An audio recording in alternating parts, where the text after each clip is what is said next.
Hello, and welcome back to an Introduction to Programming Remastered. Last episode, we went over the different types of errors you will definitely encounter as you program, and what each of them mean. Today's episode is a vital follow-up to that episode, as we are going to be covering debugging, or how to get rid of errors in your code. Now, let's say you have written a program. You think it's ready, and you're ready to test it. You've been working hard on this, and you are excited to see it in action. You run the program, and wait for it to run smoothly and efficiently. Only it doesn't work. It might not work at all, it might crash your computer, or it might just have a few aspects off from what you were expecting. In any case, you need to fix the problem or problems that occurred. This is where debugging comes into play. If the code is giving you an error, then the first thing you should do is read the error. Oftentimes, for both syntax and runtime errors, if you're using an IDE, it will print out an error message to the console. Check what line or lines it points to, since those will be the lines in which the error is on, and see if you can understand and fix what it says the problem is. For instance, if the console gives the message, line 5, expected semicolon, then check line 5 for where you missed it, and add it in. In the case that the error isn't clear, or you've never heard of it, then try Googling it, as there are many websites out there such as Stack Overflow, which serve as forums to ask and answer problems with code. Chances are, if you've had a problem, someone else has had the same issue, and there's likely a tested solution. Usually, when a syntax or a runtime error pops up, you should be able to find a fix for it fairly easily. However, as I said before, the problem may arise from some loophole or oversight in your code that you hadn't planned for beforehand. Maybe you did something as simple as multiply two variables instead of adding them. These are the logic errors that we talked about previously.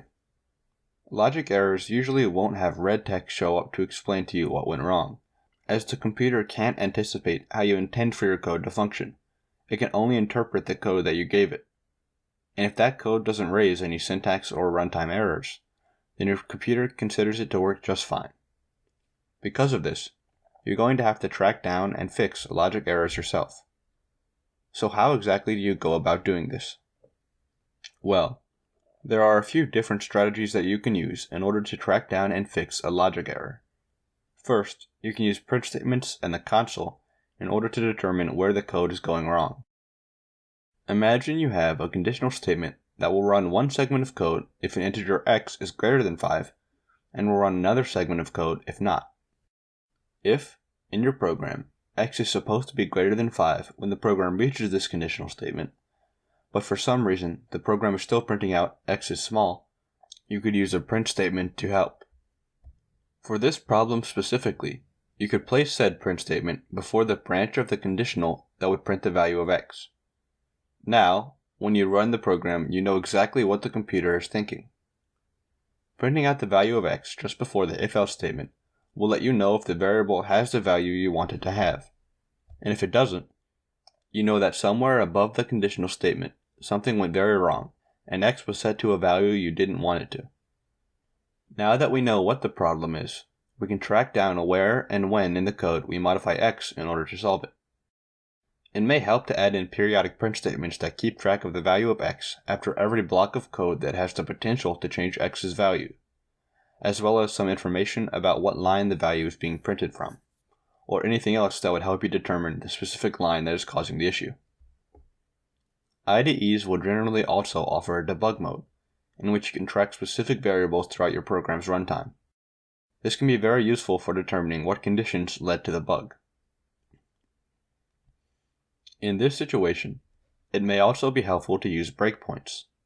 A breakpoint pauses your program when the line you placed the breakpoint on is reached. If, say, you would like the program to run through a certain conditional and set a variable based on that conditional, but you are unsure if this actually happens correctly in your code, you can place a breakpoint inside the conditional path you want to run. How to place a breakpoint depends on the IDE that you are using. Upon the breakpoint being reached, the program will pause, and will only continue when you command it to do so by pressing a button. This signals that the spot in your code where the breakpoint was placed, in this case the correct conditional path, has been reached by the program. If your program runs and the conditional branch that you expect to be reached is not reached, then you will have to debug further to see why that is. Breakpoints can be used in conjunction with print statements and debugging mode in order to both pause the program and view the values of your variables at the moment in time and to give yourself all the information you could want. You can also have multiple breakpoints to help slowly work through your program and determine where the error has occurred. A combination of these strategies will help you easily determine where in your code you've incurred a logic error. Next, let's go over what to do if you think you have tracked down the section of code that causes the problem. You may think you should delete it, but it's likely that you put it there for a reason, and you don't want to lose all that work if you don't have to. First, try commenting it out. Comments are used to mark up code and explain a block of code's purpose, but they can also be used to debug your program. Anything that is designated as a comment will not be read by the program as code, and will be skipped over. In your computer's eyes, the commented lines have been deleted, and are no longer important. However, if you want to put the commented code back into the program, or sections of it, at any point, you are able to easily do this by uncommenting it.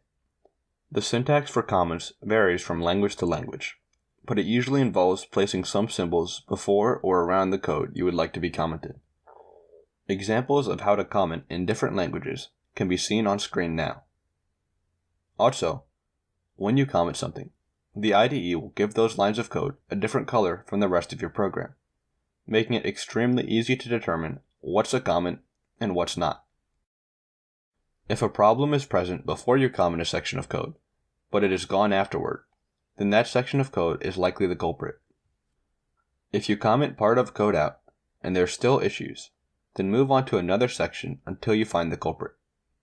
Once you do, you can tweak it until it works as intended, or delete it entirely, and you will have a functioning program once again. Now that we've talked about what to do if you've encountered an error, and a strategy on how to find and fix it, I'd like to talk about some strategies you can use to avoid errors in the first place. Firstly, back up your code frequently. In the event of your code completely bugging out and you being unable to fix it, you will want the ability to revert to a previous version where the code was still working. If you save frequently enough, then you will probably not lose too much work. Version managers like GitHub or Subversion can help with this, as they back up code to an online cloud service in which you can easily pull previous versions of the program at any point. Also, on top of saving, run your program frequently to ensure that the current version works as intended. This accomplishes two things. First of all, it prevents you from saving a backup that doesn't work. Secondly, if you encounter a problem, it will be easier to find if you have only made a small number of changes since the last time you ran it and it worked, as you should only have to look through the new code for problems. If, say, you've spent 5 hours coding and haven't run it during that entire time period, it's going to be extremely likely that at some point you messed up, and it's going to be even harder to figure out where you went wrong. Errors, while annoying and extremely frustrating, are a fundamental part of making you a better programmer, and so is debugging. That's all for today's episode on debugging. If you enjoyed, like the video so you know that this type of content interests you, and subscribe and maybe turn on notifications so that you don't miss out on future videos, including the next episode in this series, where we will be covering function libraries. With that said, thanks for watching.